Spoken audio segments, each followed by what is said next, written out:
अस्सलाम वालेकुम स्टूडेंट्स।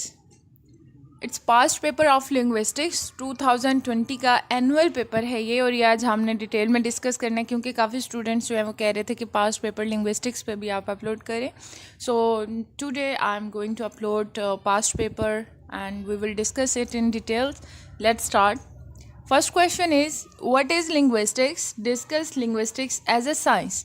अच्छा, क्वेश्चन जो है वो आपको मैं स्टार्ट कर रहा हूँ उससे पहले मैं आपको ये बता दूँ कि ये वाहिद वो पेपर है जिसमें आपकी लेंथ मैटर नहीं करती है, जिसमें सिर्फ आप डेफिनेशंस देंगे and you can also use headings, क्योंकि बाकी जो आपके थ्योरी के पेपर होते हैं ना उसमें कहीं भी आप ऐड नहीं कर सकते, हेडिंग्स वगैरह नहीं दे सकते। लेकिन सिर्फ लिंग्विस्टिक्स का पेपर है कि इसमें जितनी ज़्यादा आप हेडिंग्स देते हैं उतने ज़्यादा मार्क्स मिलते हैं आपको। तो ये एक तरह से समझ सकते हैं आपके, जैसे मैथमेटिकली आप सम्स को सॉल्व करते हैं ना, वैसे ही यहाँ पे भी आपने वही टेक्निक रखनी है। तो लिंग्विस्टिक्स का यहाँ पे पूछा गया है व्हाट इज़ लिंग्विस्टिक्स। सबसे पहले तो आपने लिंग्विस्टिक्स की डेफिनेशन जो डिफरेंट राइटर्स ने दी हुई हैं, जैसे नॉम चॉम्स्की की बता दें या हेनरी स्वीट की बता दें, जो मोस्ट फेमस डेफिनेशंस हैं, वो आपने 2-3 लिखनी है। उसके बाद फिर अपनी ओन वर्डिंग में एक्सप्लेन करेंगे 1 और 2 पैराग्राफ्स में what is linguistics, and then आपने सेकेंड स्टेटमेंट पे आना है, यानी discuss linguistics as a science. अब कुछ स्टूडेंट्स क्या करते हैं कि यहाँ पे कंफ्यूज हो जाते हैं, जो एक क्वेश्चन पढ़ा होता है ना ब्रांचेज ऑफ लिंग्विस्टिक्स वाला, वो ऐड कर देते हैं। वो आपने यहाँ पे बिल्कुल ऐड नहीं करना। लिंग्विस्टिक्स को एज अ साइंस यूज़ करना है कि उसको एक साइंटिफिकल, क्योंकि ये साइंटिफिक स्टडी ऑफ लैंग्वेज है ना, तो वो किस वे में है, किस तरह से हम फिर यहाँ पे सिर्फ आप बता सकते हैं कि जैसे थोड़ा बहुत रेफरेंस कि इसको रिलेट कैसे किया जाता है केमिस्ट्री से, बायो से, इस तरह से।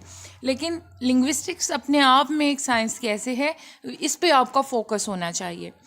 Next question is right a comprehensive note on socio linguistics. अब यहाँ पे पूरा सोशियो लिंग्विस्टिक्स का टॉपिक है जो आपने बता देना है। अब यहाँ पे आप नोट कर रहे होंगे कि जो क्वेश्चंस है ना वो टू द पॉइंट पूछे जाते हैं, यानी एक टॉपिक दिया जा रहा है और फिर आपको बताया जा रहा है कि आप उस पर एक नोट लिखें।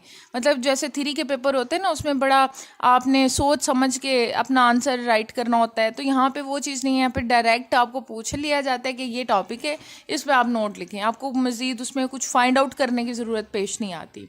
Third question is how many front and back vowels are there in English? Indicate their tongue position with the help of a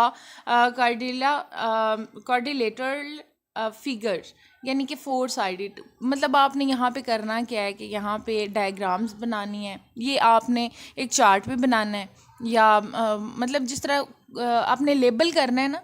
पहले टंग जो है उसको आप ड्रा करेंगे, फिर उसके बाद वॉवल्स उनका एक कॉलम चाहे बना लें, कॉलम्स बनाएंगे, फिर एक साइड पे बैक वॉवल्स, एक पे फ्रंट, और फिर उनके साथ साथ एग्जांपल जो हैं वो आपने देनी है।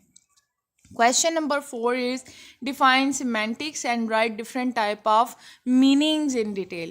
अब semantics जो होती है ये वर्ड से रेलिवेंट जो है ना, वो एक ब्रांच है लिंग्विस्टिक्स की, जिसमें हम मीनिंग्स जो होते हैं ना किसी भी वर्ड के पॉसिबल मीनिंग्स, वो सारे इसमें डिस्कस किए जाते हैं। तो फिर इसकी कौन कौन सी थ्योरी है, किस किस साइड पे इसको ऐड हम कर सकते हैं, वो सारा ये भी एक प्रॉपर नोट है, और बड़ा ईजी ये क्वेश्चन है semantics वाला जो टॉपिक है। उसके बाद 5th क्वेश्चन है। 5th में अब 2 पार्ट हैं, पार्ट ए और पार्ट बी।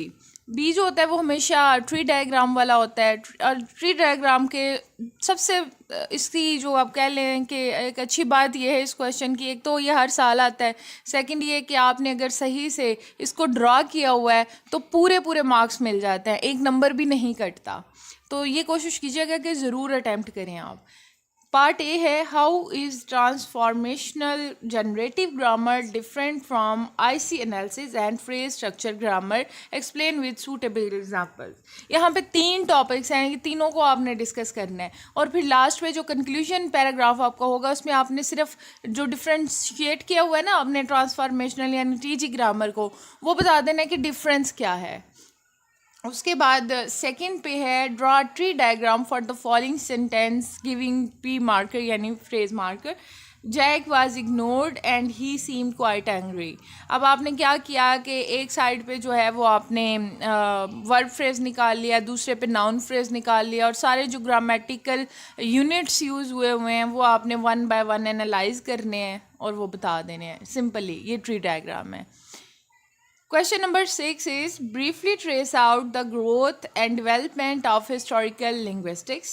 यानी हिस्टोरिकल लिंग्विस्टिक्स को आपने बताना है कि शुरू में, क्योंकि अरिस्टोटल और प्लाटो जो थे ना, उन्होंने भी लिंग्विस्टिक्स को कहीं ना कहीं डिफ़ाइन किया हुआ है, तो वहाँ से आपने स्टार्ट करना है, फिर उसमें कैसे डेवलपमेंट आई, यानी कैसे वैरायटी आती गई मॉडर्निज्म तक, वो फिर आप लिखेंगे। लेकिन फोकस जो है वो आपका जो होता है एंशिएंट टाइम, वहाँ से आपका स्टार्ट होना चाहिए, और फिर उस मॉडर्निज्म तक उसको लेके आने से पहले पहले जो उसमें चेंजिंग्स हैं, डेवलपमेंट्स हैं, वो आपने बतानी है।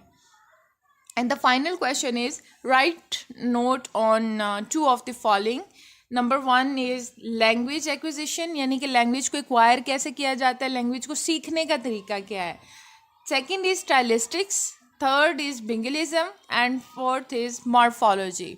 मॉर्फोलॉजी जो है वो अगर आपने करना है तो फिर उसमें आप डायग्राम बनाएंगे, स्टाइलिस्टिक्स करेंगे उसमें भी आप डायग्राम बनाएंगे। लैंग्वेज एक्विजिशन जो है वो थ्योरी वाला क्वेश्चन है, इसमें सिर्फ आपने थ्योरी बता देनी है कि कैसे, इसमें बी एफ स्किनर का भी आप जिक्र कर सकते हैं, नॉम चॉम्स्की की थ्योरी भी एक्सप्लेन कर सकते हैं। और फिर बिंगलिज्म, बायलिंगुअलिज्म, यानी कि मर्जिंग ऑफ टू लैंग्वेज। तो बायलिंगुअल यानी जैसे नाम से जाहिर है कि bilingual, bi means two, language जो है उसको लिंगुअलिज्म कहते हैं। तो टू लैंग्वेज जो है वो कैसे मर्ज होती हैं, ये भी थ्योरी वाला क्वेश्चन है, इसमें भी आपने डायग्राम ऐड नहीं करनी। डायग्राम का ये होता है कि कुछ क्वेश्चन जो डायग्राम बेस्ड होते हैं ना, जैसे मॉर्फोलॉजी हो गया और सिमेंटिक्स वगैरह इस तरह के, तो उसमें आपको मस्ट एक तरह से हो जाता है कि अपनी डायग्राम के थ्रू एक्सप्लेन करना अपनी थ्योरी को, और फिर अगर इस तरह से स्टूडेंट्स ने किया होता है तो उसके नंबर्स भी बहुत अच्छे मिलते हैं। और लिंग्विस्टिक्स ऐसा पेपर है जो कि ओवरऑल आपकी जो कह सकते हैं कि जो डिवीज़न है ना, उसको इम्प्रूव करने के लिए बड़ा हेल्पफुल होता है। लेकिन कंडीशन ये है कि इसमें आपने पेपर को अटेम्प्ट जो है ना वो अकॉर्डिंग टू रूल्स किया हो, उसमें आपने कोई मिस्टेक ना की हो। तो ये हमने क्वेश्चन पेपर जो है सारा डिस्कस कर लिया इन डिटेल्स। अगर फिर भी किसी स्टूडेंट का कोई क्वेश्चन हो तो वो आप फिर मुझसे पूछ सकते हैं।